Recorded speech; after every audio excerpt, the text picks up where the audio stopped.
Hey guys, gonna show you the progress I made today. Putting the old stuff back on. I got the petcock back on now, running the lines to it. It's vacuum activated to the top here. I got the BCV valve out of the top of the head, since this head right here doesn't fit that in there. So it should be on full choke right now through this little petcock on the side here. And that's what activates it. And there's a vacuum line running from the bottom here where the reed valve is down here.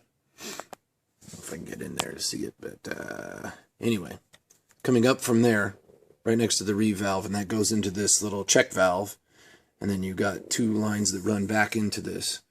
So really the one line, there's a top line right here that goes to the top of the carb, but the one that really works is this bottom one here, and that's what activates the choke in and out inside their vacuum part.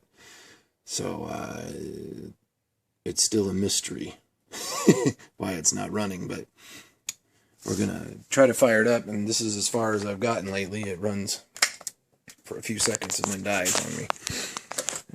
Get that out of the way. Okay, here we go. Yeah, no, here we go.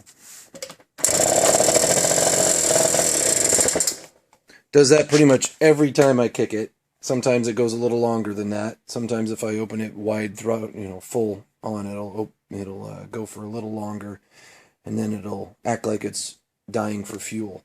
So the vacuum petcock is working, because you can probably see right about here. You see that fuel line right there.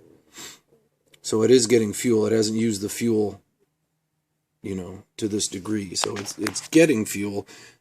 And I've taken the whole carb apart, cleaned all the jets, checked the needle and seat in it, and that's all working too. So maybe I need a bigger jet now that I have that PW50 top end on it.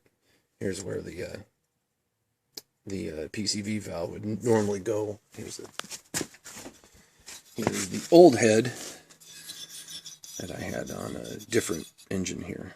So that's normally how that mounts in there. But instead, now I have a new 60cc top end on there. So I'll have to find a way to hook that to it to change how much choke it's doing, I guess. Let's try to kick it over now that we waited a minute again.